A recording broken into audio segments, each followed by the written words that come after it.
Selepas 3 hari berlangsung, akhirnya Kem Elite Golf National Junior Development Program NJDP MGA di Kota Kinabalu, Sabah telah melabuhkan tirainya. Kem ini beri pengalaman berlainan buat semua pemain apabila ia pertama kali dibuat di luar Semenanjung dan ia datang dari usaha bersama Persatuan Golf Malaysia MGA dan juga Persatuan Golf Sabah SGA. Presiden MGA Laksmana Bersara Tan Sri Datuk Setia Muhammad Anwar Muhammad Noor janjikan usaha seperti ini akan disokong sepenuhnya oleh pihak persatuan. Dalam masa sama, sangat mengalu-alukan kolaborasi bersama persatuan golf dari dalam dan juga luar negeri untuk sokong inisiatif seperti ini. Gabungan ini adalah satunya model yang boleh kita teruskan kepada negeri-negeri lain.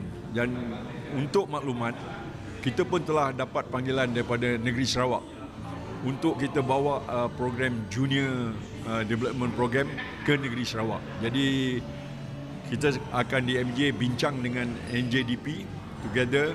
Kita akan bincang tarikh atau bulan yang sesuai untuk kita adakan satu lagi program pembangunan golf remaja ni di negeri Sarawak.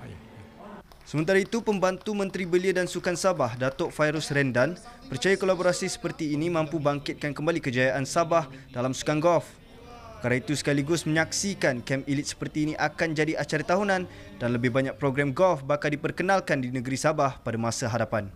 So selain meningkatkan lagi skill atlet-atlet kami di sini, Sabah Junior Golf, jadi banyak lagi pengalaman yang anak-anak ini boleh dapatlah untuk meningkatkan skill permainan mereka.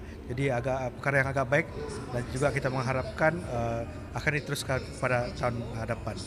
Kita faham ramai sebenarnya yang ada talent untuk menjadi bukan hanya coach tapi juga atlet lah.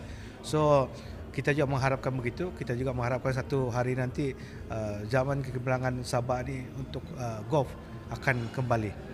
Dan jadi mudah-mudahan dengan bantuan Malaysian Golf ini juga yang dengan mudah-mudahan kita dapat mencapai matlamat kita lah.